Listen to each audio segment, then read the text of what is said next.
Hello, hello. How's everyone? My name is Mickey Wright, and I want to welcome you to Beauty Superstars Talk, your backstage pass to experts in beauty. I'm actually your host and a salon pricing strategist with beautysuperstars.com.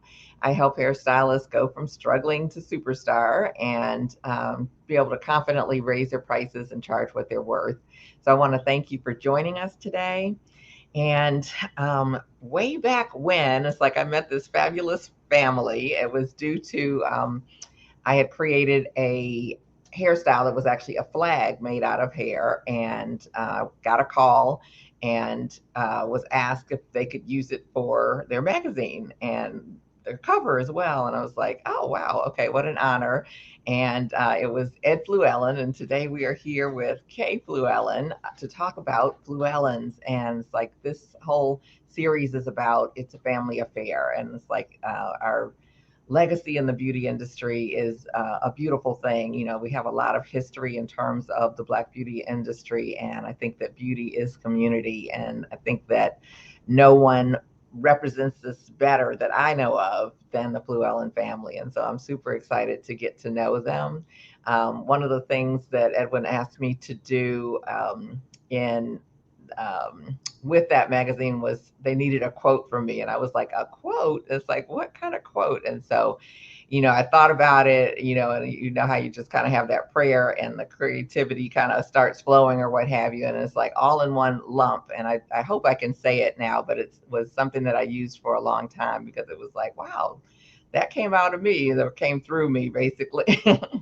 But it is that creativity is a juice that flows within us all, and it is only through determination, education, and persistence that we are able to bring our visions to life. And so I was like just struck with how that came to me just from him asking, and got the opportunity to meet the family. And you are going to get to the opportunity to meet the family in just a moment. So before we jump in, it's like I want to, first of all, if you're here for the first time, say welcome. And secondly, if you are returning, we say thank you. And each and every week, I actually have the privilege to interview Black beauty bosses who are doing absolutely amazing things in the beauty industry. And here we give voice to their stories, we celebrate their excellence while they drop nuggets to actually help us to become better beauty pros and better entrepreneurs. So, more than a podcast, it's actually a movement. And we're here to encourage Black excellence, entrepreneurship, to preserve our history, and to bring healing to our industry. So, I want to thank our sponsor, which is the Luxury Hairstylist Blueprint, which gives hairstylists a 4-step process to raise their prices and elevate their client experience in 6 weeks or less without guilt or fear. And so, if you'd like to know more, you can be sure to go to beautysuperstars.com. I actually have a new workbook that is called the Power Pricing Workbook for hairstylists, and you can download your free copy at Beauty Superstars, and that's with an S on the end, beautysuperstars.com, and we'll set you up to raise your prices before the end of the year. So, I am so honored to be here with Miss Kaye Flewellen. I want to say Thank thank you you so so much much. for joining me, and I am super excited to just hear more about your legacy that you're in the midst of living, and tell us a little bit about your background. Sometimes I'll read a bio, but it's like I'd love to hear about your background as well as your family lineage and background. Well, first of all, Mickey, I would say thank you. I remember as well. I would tell you that that's been 30 years ago since we printed that magazine. And I would tell you that when my brother came back to the family and told us that you were going to be on the cover, all of us were so excited. So I have not forgotten the first moment that I saw you on stage in Atlanta at the Bronner Brothers show. And I have followed you, and I am very impressed with you and the work that you do. And so it is my sheer pleasure and delight to be here with you. Wow. My name is Kaye Flewellen. I am the youngest of 5 children. I own a salon that I'd like to tell people I own a salon that is actually older than I am, and that has actually been in business longer than I have been alive. So my mother was a tenured hairstylist. We lost my mom 2 years ago, but before she passed, she was a licensed hairstylist and kept her license active for over 60 years. Wow. And then I have, I'm the youngest of five, and four of my siblings, well, three of my siblings, and then myself, were all licensed hairstylists. And Wow. so I inherited a salon, like I said, that is actually older than I am. We were going to celebrate, or as old, I'll say that, the same age. How about that? We were going to celebrate our 50th anniversary. And then, of course, COVID hit. So we had to postpone it a year and a half. But we just recently had a 50th celebration for being in business. But actually, we've been in business now for 52 years. Wow. And I am just excited and elated to be able to continue the legacy and continue to give back and just see the transformation and the trajectory of my life change, my mom's life change, and all of my siblings as a result of what the industry has given to us. Yeah, that is so fabulous. Yeah, I'm second generation as well. So my mom's a hairstylist, and I have a sister that's in the industry. But it's just beautiful, how you guys have been able to, maintain the same salon, which is phenomenal in and of itself. I don't know that many salons that have been open continuously for 50 plus years. So Yeah. congratulations to you guys and your family. So Thank tell us you. about your other siblings, just like your mom. Tell us her name because I don't think we got. My mother was Mary Flewellen, Uh-huh. and I'll tell you just a snippet. My mother is from Winsboro, Louisiana, and she picked cotton. Wow. And she picked cotton. She was born in the 30s, so she actually picked cotton in Louisiana. There was a lady in her hometown that owned a hair salon, and she was a representative for Madam C.J. Walker, and Mm, she was selling Madam C.J. Walker products, which kind of use the same format as does Mary Kay and how they distribute their products.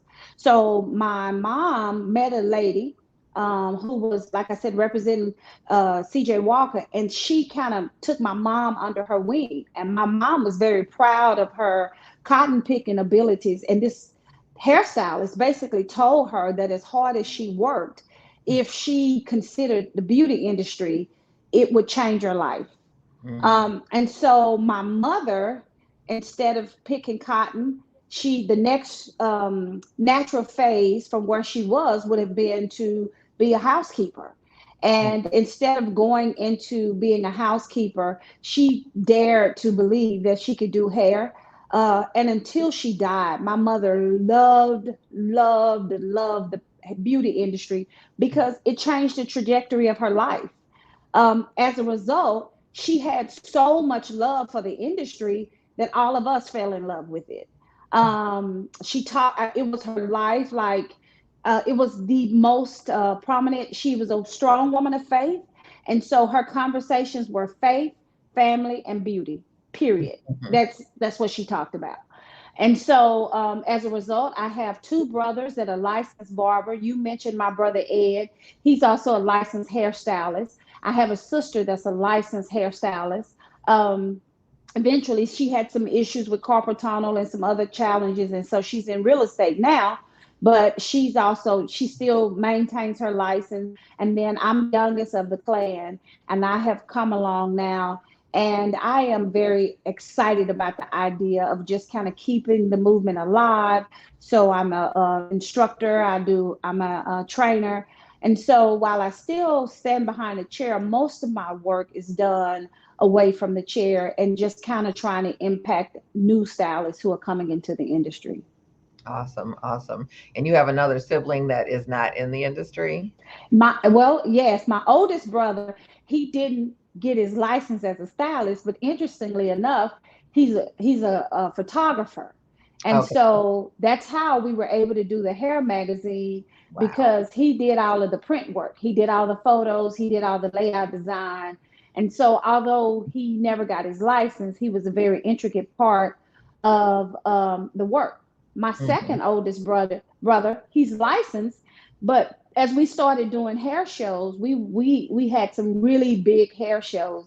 And as we started doing hair shows, my second brother, he kind of became the set design guy. Mm. And he started working, making sure when we ever did the shows, and he started having bigger and brighter ideas on how we could do the lighting or how we could do the staging. And now he owns a very, very successful company that does stage design. Wow. And matter of fact, he mostly does like Mary Kay shows and stuff like that. But Mm. that was birthed out of kind of being the set design guy for our hair shows. Wow. Phenomenal. Yeah, I too have a sister who's not involved in the beauty industry, but it's like still an integral part of the family. Mm-hmm. But yeah, Mm-hmm. your mom's story just gives me chills. It's like I'm really like getting teary just hearing, the things that she experienced just getting into the industry and really, how she embraced it and just went for it. And so, like you say, it's like it absolutely changed the trajectory of her life, but also you guys as well. Absolutely. Yeah. Absolutely. Yeah. And you guys have another generation. And my niece, I have two nieces now that are licensed stylists. One of my nieces, she's actually in LA kind of pursuing a career in music, but she's a licensed stylist. And every time I talk to her, she's styling for her friends.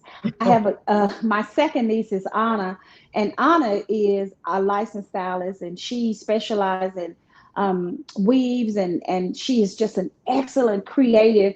But more so, she is coaching and she's in health and wellness and beauty.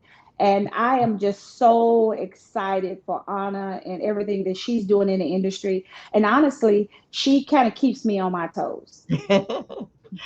Yeah. Yeah. She challenges me a lot to be more, to do more. And yeah, she's amazing. Awesome.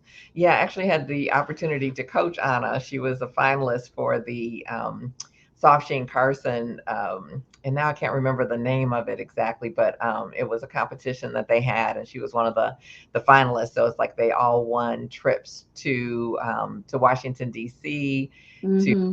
Johnny Wright, and I was actually their business coach, and kind of came on the scene, and then kind of, I guess the process was already in going ongoing, and I was invited to be their coach, and so I got to know her, kind of one on one, as well as there were four young ladies that were just truly dynamic, and then got to go to the Washington D.C.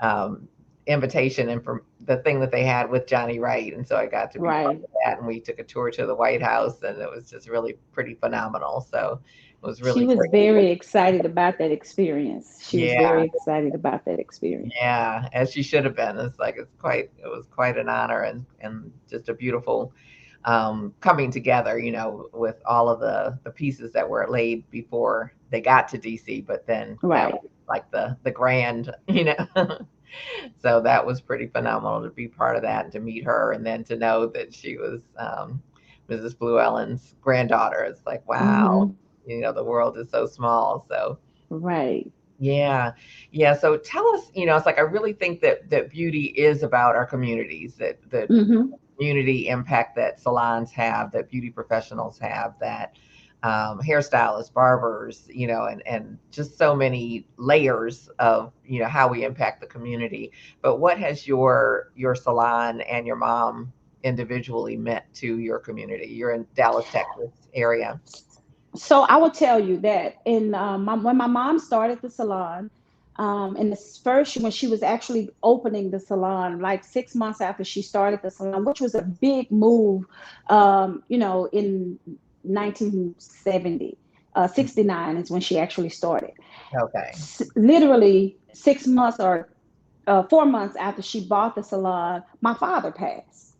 And Oh wow. so she was left as a single mother, now trying to manage a home, and a hair salon, and just own a business and all of that. And she was saying to me that the community rallied around her so much because they just was like, oh, this is so great, a black lady owning a salon in this community, and she's a single woman now. And so my mom said that her mantra for the salon then became building community builds business, Mm. because the community built her, so her commitment was going to be to build the community. Little did she know, we know, of course, that commitment to the community became the greatest marketing strategy she could have ever had. And that was long before we were talking about marketing and all of that, in our communities. She did not even know, she was not necessarily familiar with the idea of marketing, but her commitment became, I'm going to give to the community because they gave to me. And so she started out just partnering with the high schools that we went to. And that one of the high schools was trying to raise money. The high school choir was trying to raise money to go, I think it was to New York. And so they had like a PTA meeting. They were talking about what they could do to have to raise this money. So my mom said she had a great idea. Let's do a fashion show. Let's do a fashion show. That was the first one she had ever done. And she did a fashion show. And she said, we're going to use the students in the school. They're going to be the models. And Okay. so she said that she knew if she did this fashion show with the schools, that all the parents and their friends and stuff would see it. And the stylist in the salon would do everybody's hair. And then that would ultimately become like a marketing strategy. Mm-hmm. So everybody from the high school, it became a thing. Like, you don't get your hair done unless you go to Flewellen's, because they do everybody from the high school. And then of course their parents wanted to come, and then it just expanded and expanded. So she started out just kind of being very committed. Anything that the school needs, anything that the school wants, we're going to be there. We're going to be a part of it. So Mm-hmm. then she started to expand. And then my brother came along. And as he got older, then he grew up in the community. A lot of his friends got involved in drugs. So he started to have more of a passion about, we're going to be a haven and we're going to start doing kind of drug counseling. And so he started a partnership with, I think Tom Henderson, Hollywood Henderson, we played for the Cowboys. And when Mm-hmm. he started his drug rehab or his counseling or his speaking publicly about his own drug issues, then he started to become a regular partner with us. And then that expanded our outreach. And so as I kind of started to matriculate, then I remember one day I was just happened to be looking at the news, and they said that the zip code 75216, which is where my salon is located, was the second highest zip code in the country of new cases of HIV. So then Mm-hmm. I decided that I wanted to expand our reach and then start doing HIV testing in our salon and making our salon like the hub in the community for HIV awareness. Mm-hmm. And from that literally changed the trajectory of my life. So I ended up creating a partnership with the CDC I did traveled, and I went to salons talking to other hairstylists about using their salon as a platform to talk about HIV awareness. And so I had a partnership with the city of Dallas, with the Dallas Urban League, with my congresswoman, and with the Centers for Disease Control, which ultimately led me all the way to several meetings in the White House under the Obama administration, where we were just talking, where I became a strong advocate for HIV awareness. And of course, all of that was about genuinely giving an effort to our community. But again, just like my mom, every one of those outlets became the biggest marketing strategy that we could have had, is just partnering with somebody who's bigger than us. And I think, while I'm on that note, I would say to any hairstylist, like, if you are looking for an opportunity to genuinely grow your business, while I love social media and understand the efforts of social media, I would say to make a sincere and strong partnership with somebody who has a reputable name and a cause that is way bigger than you. It cannot help but to promote your business in a way that you could not have done, and it's very organic. Mm, I absolutely love that. Yeah, it's beautiful. Just, like you guys saw, a need or a passion or something in the community and started to build that work on it. And then, like you say, it's like double folds back to you. Right, right. With clients and clientele and like you say, notoriety and the media and all of the things that can come I with those types I of projects. think that's what been instrumental in just keeping our name alive, so that most salons seems to somehow lose relevance after a certain period of time, and it Hmm. is the community outreach that has kept us relevant and made the name. So now, even like I said, 50 plus years in business, people still the name still resonates with multiple generations. Right, right.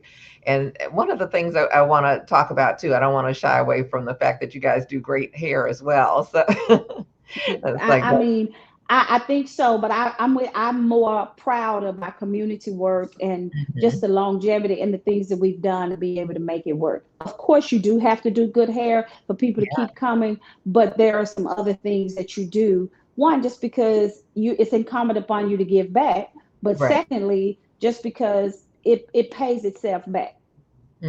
Right, right. Yeah, and I think definitely what you're saying is so true.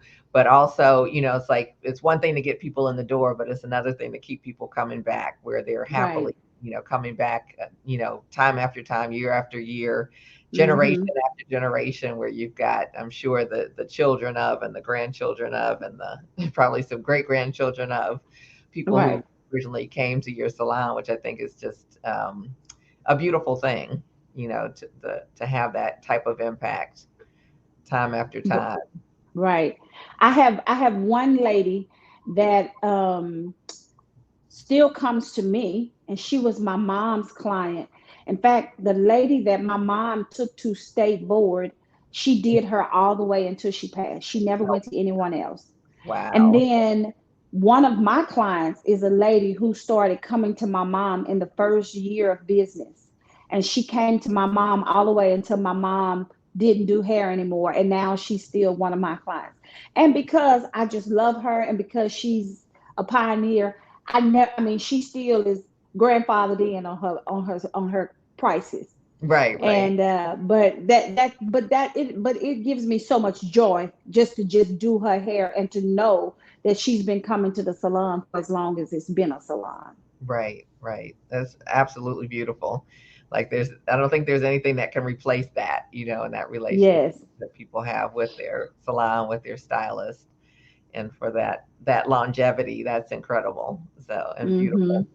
Yeah, yeah. So, with the, like you've shared a lot of things that the salon has kind of been the outreach for.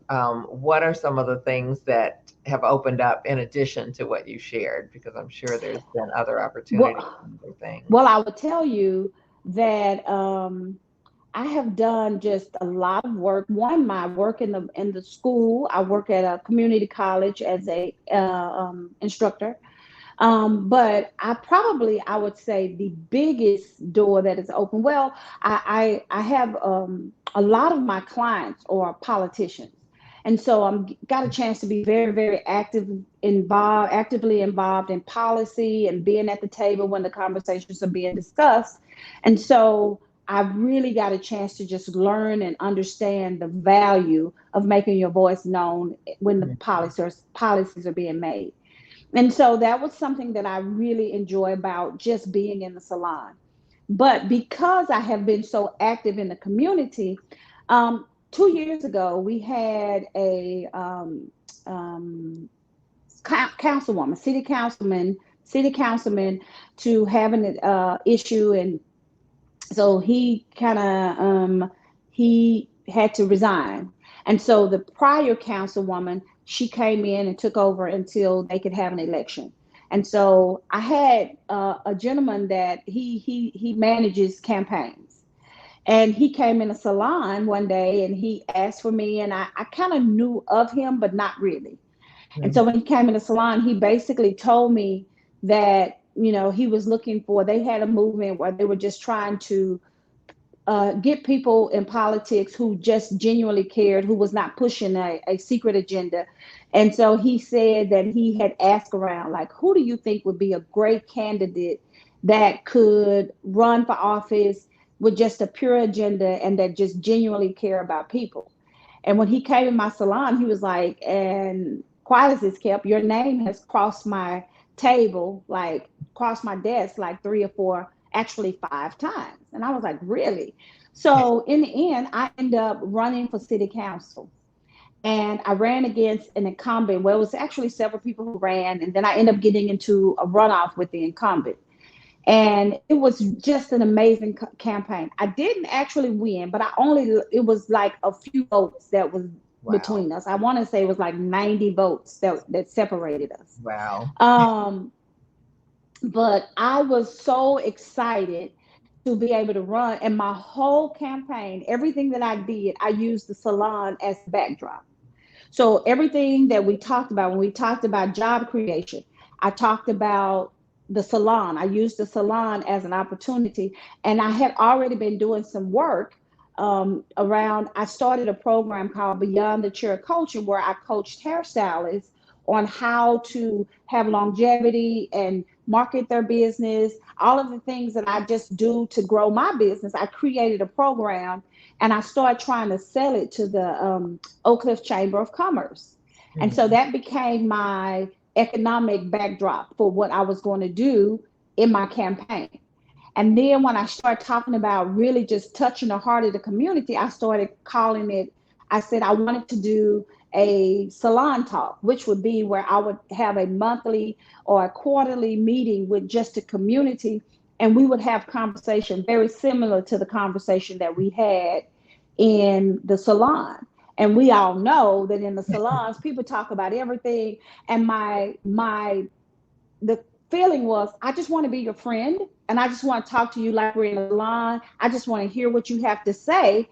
And when you talk to me like that, then I can understand the issues that matter to you, and I can move policy directed towards the issues that matter towards you. I even talked about doing a beautification campaign in the community because it's in the hood. So I talked about doing a beautification campaign, and I used my work in the beauty industry and say, who better to undergird a beautification campaign than somebody whose life work has been beauty. And Yeah. so it was interesting that I was able to build such a strong campaign, and it was all built from my experiences behind the chair. Yeah. Yeah. That is incredible. So first of all, that your name has come up, 4 or 5 times or what have you, to someone who, doesn't necessarily know you, but is asking, who would be a great candidate. It's like, that's phenomenal. So congratulations on that. And Thank you. I would like to add one more piece. In that process, I would tell you that we had to do an interview before the local newspaper, the Dallas Morning News, so that they can make an endorsement. So they brought all of the candidates who were running at the same time to interview with the newspaper. So they kind of went down the line, asked us all questions, and so as they would ask us questions like, what would you do about this? And then some of the questions were like, you've never been in politics before. Like, are you afraid to speak your voice? And I was like, okay, now if you've had to color a woman's hair and take the chances of getting it right or having to tell her about a mistake that you made, you ain't scared of nothing. So just the salon prepares you for all of that. But I was, again, my at the end, even the newspaper, the Dallas Morning News, they endorsed my campaign, saying that they felt like I had the most in-depth sense of the heartbeat of the community. And mm, they really raved about just kind of my awareness of the community. And I will say again, all of that came from just the conversations that we have in the salon. And so one of the things the paper said is that they had not seen anyone, and that they were very, very impressed with just talking about the heartbeat of the community. hmm yeah, yeah. Anybody that's worked in the salon for a minute knows it's like the heartbeat is right there Absolutely. on a daily basis. Absolutely. Yeah. Yeah, that's incredible and a great endorsement. So, are there future political aspirations for you? I don't I will say that I really enjoyed that, and that was a great learning experience, and it's very likely that I'll do it again. I don't have a definitive date or anything on it, But I will tell you that because of that experience, it really has even put my foot to the fire more. And I'm very much more committed to making my voice heard, and not only my voice, but amplifying my voice and speaking on the behalf of more people and people whose lives, who are not often heard. Right, right. And I really want people to take from, your experience, the power that we have, from Oh my behind the chair. God. And just even influencing the people who sit in our chairs is powerful enough as they go out and, in their daily activities and take what has been poured into them in addition to what they pour into us. So what would I you say? absolutely agree with that. I absolutely agree. I think, the as much as, so often I think we don't see our power and our value to the community because, oh, they just curling hair. But I think that as long as that's how you see it, then that's how people see you. But when you really start to understand the impact that you have in the community, because the reality is every play that comes to town, every party, every event that comes to town, they want to advertise it in a salon. Mhm. Every campaign, every politician wants to make sure that we're discussing it in the salon. And so what they know is if you are actually using your voice to impact or influence your clientele, you can actually influence up to sometimes 100, 200 votes, just depending on your client base. And because if I strongly influence a mother, she's going to likely influence her children, her spouse, and even somebody else. So that gives you so much power if you actually get involved in what's going on around you. And when you start using your voice and amplifying your voice in your salon, I think your influence, your impact, your outreach, your legacy even becomes something even bigger and greater than you ever imagined. Yeah, yeah. I think, you're so right, and there's so many different conversations that we can have in the salon, but it being a little bit more intentional about the conversations that we do have in the salon. And Right, I think so. yeah, yeah. How do you start those conversations, or are they just super organic from just who you are? Um, Now, I would tell you one thing for myself, and then I really encourage it even when I'm in my coaching, is just kind of leading with curiosity. So I like to know the people that I serve. Mhm. And it's just a basic, kind of who, what, when, where, but everything that they tell me, I genuinely am curious about who are you? So when you sit in my chair and hi, you're Mickey Wright, I want to know, well, hi, Mickey, where are you from? How did you come to Dallas? How did you get to know Flewellens? Who told you about me? Oh, really? A coworker. Where do you work? Tell me about your job. And I Mhm. don't want to know just that you are a computer engineer, but what do you do? How much of that, how detailed is that work? And the more I talk, first of all, people appreciate that you genuinely care about them and that you genuinely want to know who they are. And so I start out with curiosity. And I can tell you every single door that opened for me. I actually did hair for the Winans, and it all opened up once from a conversation with a client. Just, I want to know more about you. The more I ask questions, the more people start to like and appreciate me. And then they mention your name to somebody else when they leave the salon. But all of that happened just as a result of me genuinely showing interest in someone else. So I think you just start out the conversations is just very sincere, very much who are you? Where do you come from? Tell me more about yourself and genuinely be interested in the clients that you serve. And I Mhm. think that just becomes an opportunity to just have open ended conversations. And then ultimately, you are smart and start being strategic. Again, I think I told you about the work that I did with the CDC. And so the statistics were that girls from the age of 19 to 26, African American ladies, young ladies from 19 to 26, had become the highest new group of women or people, period, that were contracting the disease. So they were saying, how do we know that we also know that these same girls are going to the salon on a day-to-day, I mean, regular basis. So Hmm. how do we have conversations with these girls? Well, I was the voice that started saying it's very easy. You start asking people like, so what are you doing? Where you going? Where when you coming out, what are you here for? Well, if you keep talking, you get to, well, I'm going on a date. I met a new guy. I'm going out.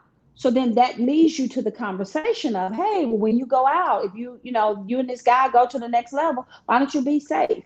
I had a whole display of condoms and even female condoms. Um, so that and it just often people ask, why do you have condoms here? And then you start the conversation.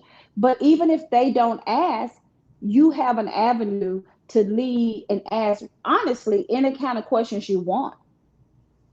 Yeah, that is so beautiful and so powerful because I think a lot of times, the mistake that a lot of hairstylists make is thinking that clients only come for their hair. Oh no. And we are so much more to them and have so much more of a connection, or can have that opportunity to create that connection with them, to influence things even as sensitive as you could say, as what they're doing in terms of their dating habits and all that kind of good stuff. And so I think it's so wonderful that you shared that type of detail, and I hope that someone takes another look at curiosity and finding out about their client, and really going into who they are. And like you say, you never know what doors will open up from those generic, very organic type conversations. Right. I think so. I think so. Yeah. Just I say leave with curiosity and make sure that they know you love them. Also, as women get older, and I know you know this, the younger they are, they really do it. Most of what they come for is a hairstyle, and they want you to, of course, to be nice, but it's really more about the hairstyle. The older they get, they want a good service, they want a decent service, but Hmm. then it becomes more about how much they like you. So as Hmm. you mature in the industry, if you are being a person, of course, you always have to maintain a level of excellence, Right. but it becomes less and less about how well you do their hair and more about how much they like you and how much Mhm. you can impart into their lives, or just what are you bringing more than hair. And Right. so I think I that's probably what I do best, in that I am very, very intentional in building strong relational ties, making sure that they feel that I love them. And everything that I gain, like from the community, from policies, politics, whatever, I make a conscious effort to find a way to give that to my clients and tie it in so they can see that I'm giving them way more value than just a hairstyle. Right. And Right. but it transcends to longevity in the industry. Hmm. Right, right. To where they can't wait to come back and find out, what else is going on, what's the next thing, Right.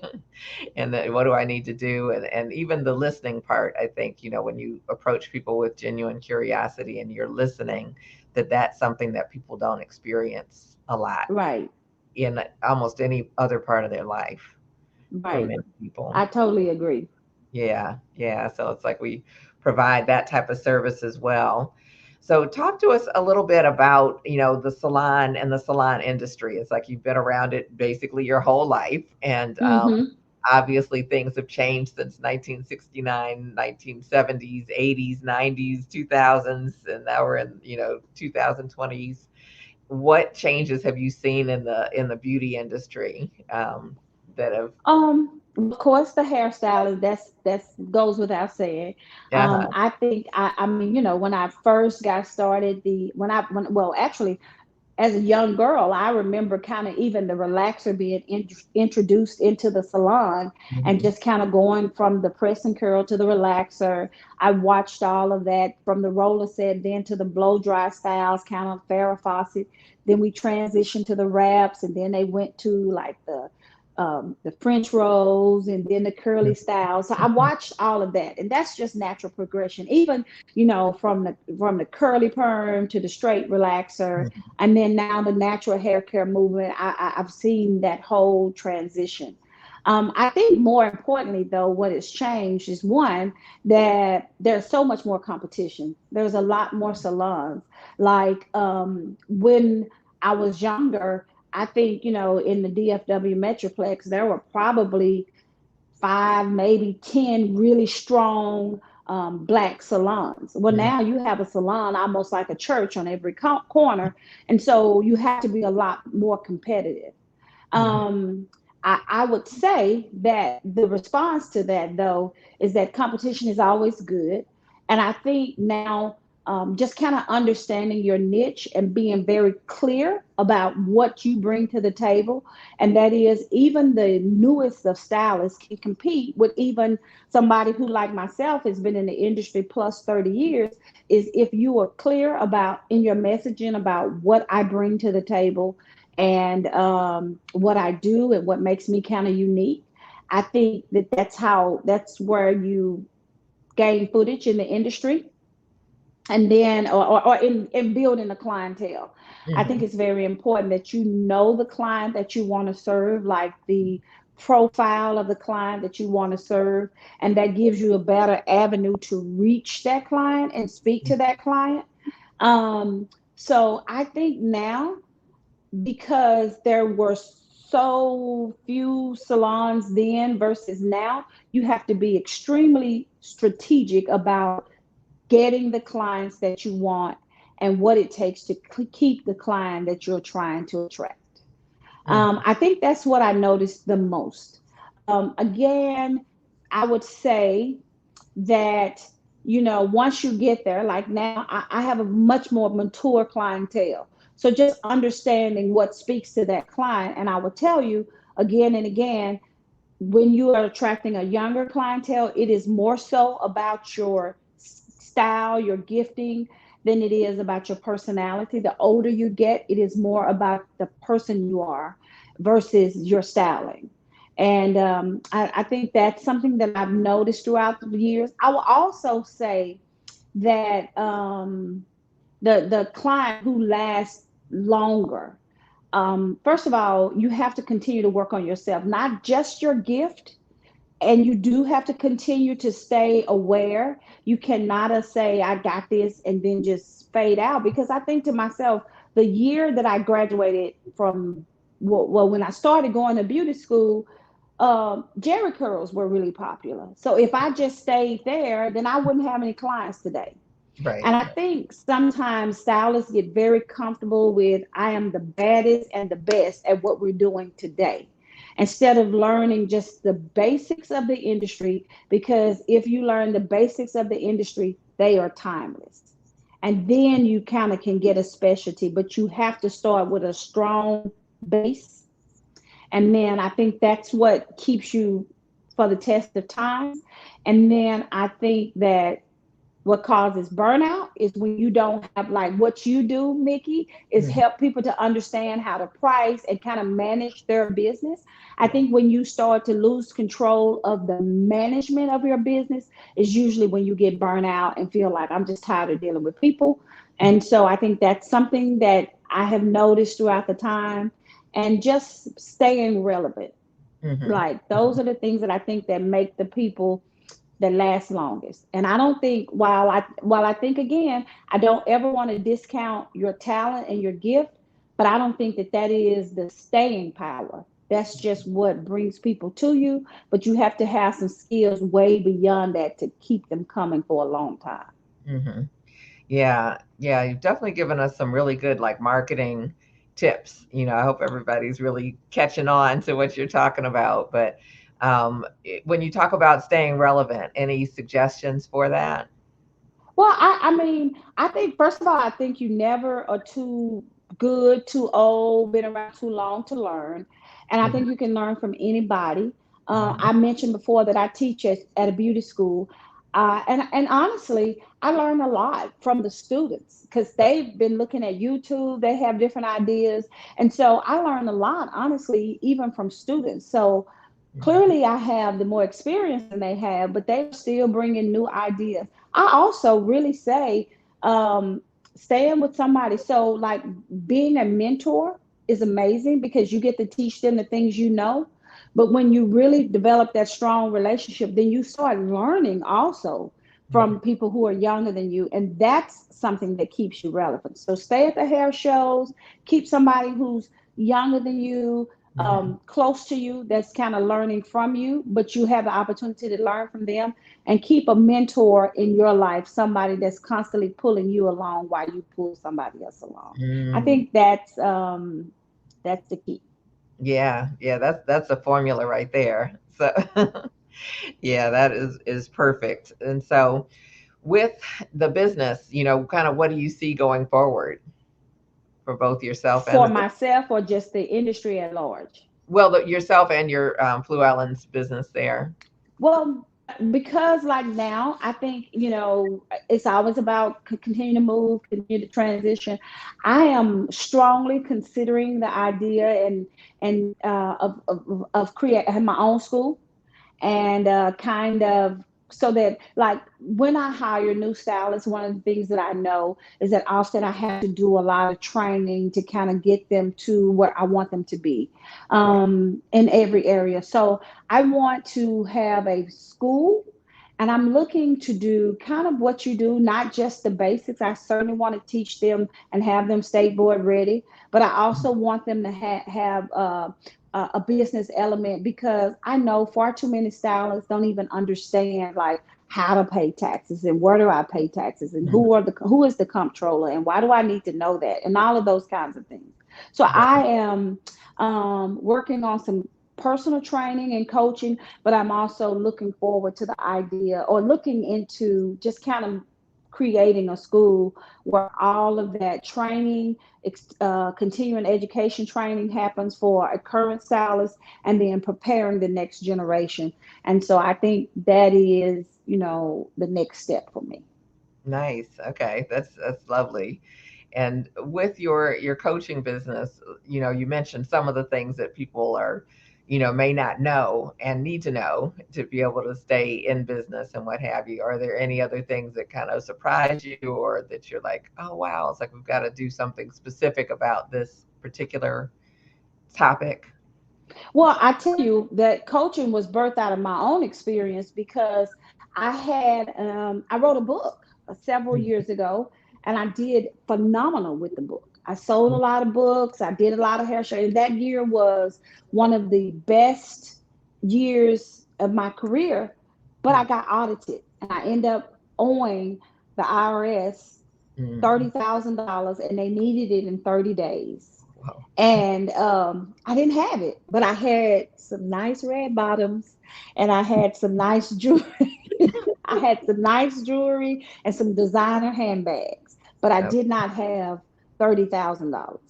So that kind of really changed how I saw my relationship with money, and the money that I was making. And so that's really where my idea for coaching came from, was just, how do I help other people understand the things that I thought that I should have known, that I was doing well, because I was at least paying my taxes, but I wasn't saving like I should have. There are mhm. a lot of things. And so now I like to talk to stylists about creating your own 401k of sorts, or making sure that you have life insurance, health insurance. And if you want to leave the industry, you can leave, but you don't have to leave the industry to have those things. And how do you acquire that and still stay close to where your heart and passion is? Hmm. Yeah, well, that's definitely a much needed conversation. It's like anytime we're talking about like those money habits, and it's really, usually things that have been passed down to us, and Mm-hmm. from Mm-hmm. former generations. And I think it's Rich Dad, Robert Yeah, Kiyosaki, who talks about how you take your money habits into your business. And absolutely. yeah, it's like, so we are like showing up, with our money habits that we just kind of got, into a business. And then we're like in the business, and it's like, oh, what do I do now? And we don't have Right. role models, and, you know, um, business models and all of those kind of things to follow. And like you say, you end up with the cute stuff, but not the not the money, and not all the pieces put aside. So I definitely can relate to that. And so, what's the reception level of people when you start talking about that? Because that's not always I, the sexy part of our business. So, it's interesting. You do have people who are, you always find someone who's genuinely interested. But I think it's interesting that, they want to know, but they want to know, but first of all, it's like the first thing you do is have to kind of break past the pride because they people are often embarrassed about this is where I am and this is what my situation is, and so mhm, just kind of really being gentle enough to break past the point, and so where people can say that. So I'm always quick to start out with the story of just kind of my own story, like I made a lot of money but I didn't have any money. And so mhm, how do we correct that? How do we start addressing those things and just kind of my story of putting myself no longer around the best stylists, but putting myself around people who did what I wanted to do. They saved money. They and started making myself being comfortable with the idea of being uncomfortable. And that is being in environments that really is out of my box, but this is where I want to be because it's gonna stretch me.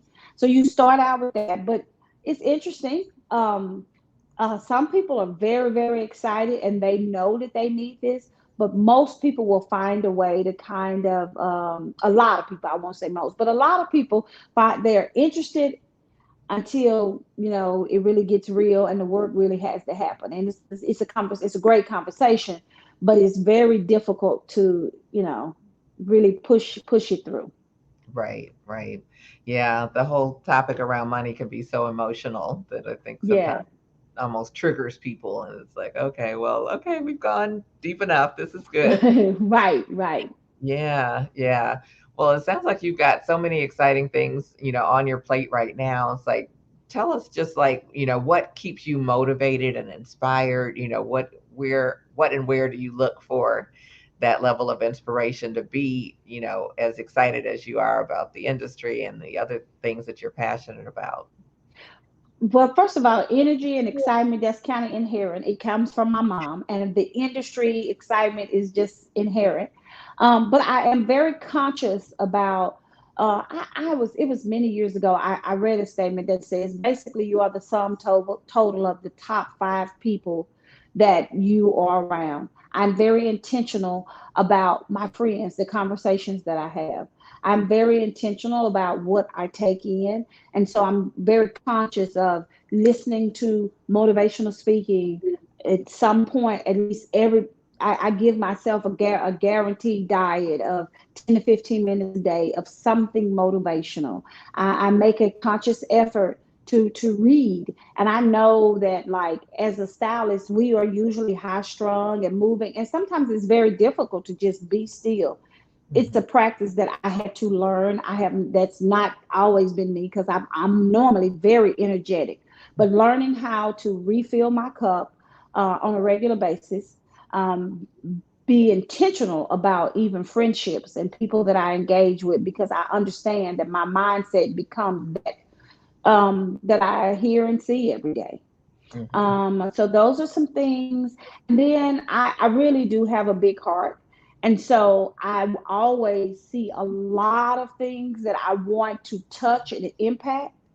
And so I have to be, again, strategic about these are going to be my two, three big pots. And then I'm going to just fill those because if I try to do far too much, then it's so diluted that it doesn't really make enough of an impact. Mhm. So just kind of being disciplined enough to stay with one, two, three, no more than three buckets at a time, because anything more than that, it gets too diluted, and you're not really making an impact. Mhm. Right, right.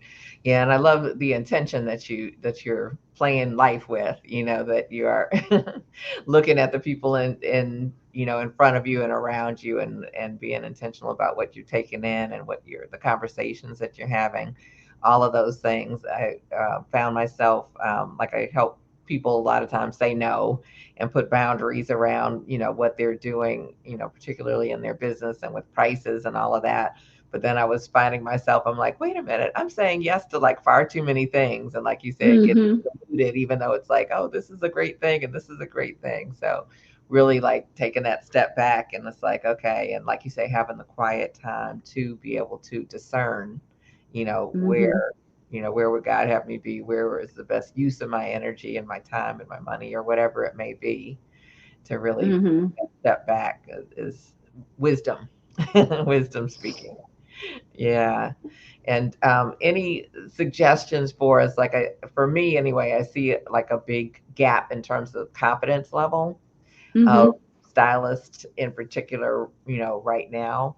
And it may be that I'm just seeing more of it from social media or something like that. But I don't know if you see that with the students that you work with or not. And, what would you share with them or say to them to kind of boost that level of confidence? I absolutely believe that social media has something to do with our confidence. And I also believe that you have to build your confidence to like that is going to be important, like to approach your clients, to just however you engage and approach life. So I will say that until you are fully confident, until you really believe whatever it is that you need to believe about yourself, nobody else does. And I'll part with our this story. I remember, so I went to, my family were all hairstylists, and I was a very bright student in high school. I ended up getting a scholarship to college, but I always knew that I still really liked doing hair. But I was so torn between, do I want to do hair or do I want to do something that's important? Because I am smart. So I got a scholarship to college. When I graduated from college, I found a job, but the company folded before I even started working, and I started doing hair, and I really liked doing hair. But and I was doing well. I was making more money than my peers who had gone to college with me, but I still like felt bad because all the time I would say, I want to do something. I want to be important. I want to do something that's like I do hair. And so that was kind of my approach. Like, I do hair, but I really would like to do something important because I have a degree and I just want to be important. So I will never forget the day that my mind changed. And I was doing a client, a young girl from my hood, and or a lady from my hood, and she had gotten discovered in the mall, just a pretty girl. She got taken, took to New, she was taken to New York, and she started modeling, and she was a professional model, and she was so proud of herself from coming from a drug infested neighborhood and making it out to New York. 6 months into New York, she got strung out on drugs, being introduced by some other models. She ended up getting strung out on drugs. She ended up getting sent back home to Dallas to the hood, and I was doing her hair. And I, again, full of energy. So I was always trying to make people laugh. But it was clear to me that she was going through something emotional, and I couldn't make her smile. In the store, I worked. I said jokes. I kept, because I'm a talker and I want you to talk and I want you to give it back to me what I'm giving to you. So I kept working. Finally, at the very end, she went in her purse and told me that she loved me, and she gave me a bottle of pills and told me that she had planned to get her hair done, and then she was going to go home and take these pills and commit suicide. Mm. And she told me that my presence, my energy, my what, all of it changed her mind, and that she credited me for saving her life. It Mm. was that day that I came to realize like doing hair is way more than just some curling irons. Mhm. And it was then that I started to change my mind about what I do, and just seeing myself not just as a hairstylist, but that I influence women, and that my life is bigger than just making you just curling hair, but I give you a feeling and I make you feel a way about who you are. Now that's big and that's important. And Mhm. instantly, when my mind changed about who I was and what I brought to the table, then everything in my life changed. The clientele that I served changed. The prices that I charged changed. How I felt about myself. The people who approached me just everywhere changed because I changed. So I would say that the moment you can have an internal dialogue that helps you to realize that you really do contribute to the universe, to the world at large, to the clients that you serve on a day to day basis, I think it changes your mind, your trajectory again, and just how other people treat you. But that doesn't change until you change your mind. So you Mm. can do that by listening to different radio podcasts, whatever you need to do.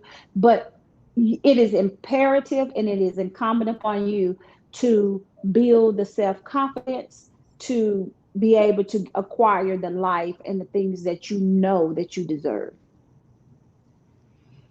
Wow. I hope everyone takes a deep breath and takes all of that in. It's like that is pretty powerful to hear, the impact and influence and importance of what we do. So thank Yeah. you for sharing that with us. Yeah. Thank you. Yeah. It makes me think, it's like I offer the luxury hairstylist blueprint as a course, as a training, but it's like that's some of the things that it speaks to is that mind shift, that Mm-hmm. changing the price is not really that difficult, but it's us getting that we're worth changing the price. Absolutely. Yeah. Yeah. I Thank you. totally agree. Yeah. Yeah. I'm like, just like, wow. So you've shared so much with us. It's like I so appreciate your time today. Is there anything that you feel like you want to add or leave us with in addition to that? I can't even imagine doing that. Well, well, again, I do believe that I love the industry. I tell you, I told you my mom's story. She loves the industry. I love the industry. At the end of the day, my mom picked cotton. I'm from Oak Cliff, Texas. I'm from the hood. I grew up in a single parent home. And sometimes I say to myself that I have lived a fairy tale life and I'm looking forward to many more years of just fairy tale. But that happens because I gave myself 100% to an industry that has given back to me a hundredfold. Um, I believe that if you want the real success in the industry, you do have to believe in yourself. You do have to bet on yourself and you have to go all in. It's going to be very difficult to get that and do two, three, four other jobs and not really give yourself fully to the industry because anything that you give yourself to fully always gives back to you. And Mhm. so I would say give yourself 100% to the industry. The industry has fully changed my life. I am rich and full of joy as a result of the people that I have met, the places that I've gone, the things that I have seen. And all of it came directly from doing hair. I've never had another job outside of the hair industry. Now, I've been around the hair industry in every way, but I have never worked outside of the hair industry at all. And like I said, I am rich in every way, and it comes from giving myself fully to the industry. And that's what I would say. And I know people feel that it's hard, it's difficult, it's competitive. Um, but if you do it, get yourself a good mentor, get yourself some good coaching. Call me, get yourself some good coaching, get yourself some good friends, and give yourself fully. Think what you need to think about yourself.